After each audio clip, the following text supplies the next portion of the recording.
Welcome to the Slop Farm. Enjoy the video. You start by importing your footage and any separate music into Inshot so everything is on the timeline. Once done, scrub to the noisy sections and trim around the problem area to isolate it.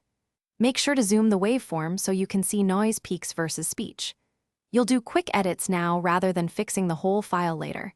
This saves time and prevents accidental audio shifts. Keep your original clip duplicated as a backup before altering levels or extracting audio.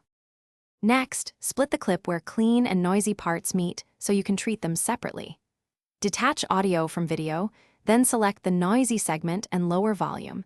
Use the noise reduction feature if Inshot offers it on your device. If noise reduction isn't enough, apply a short fade or replace that segment with room tone or a low-volume track. You do this because targeted edits preserve voice clarity elsewhere. Make incremental changes and play back repeatedly to compare before moving. To finish, rebalance audio levels across clips so dialogue stays consistent. Use normalize or manual gain adjustments and add subtle fades to smooth transitions. Export a short test file to check how it sounds on phone and headphones.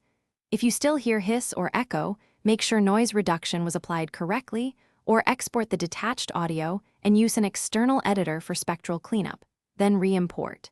If playback shows sync issues, undo recent trims and realign waveforms before the final export. Thanks for watching. Consider subscribing if we helped you today.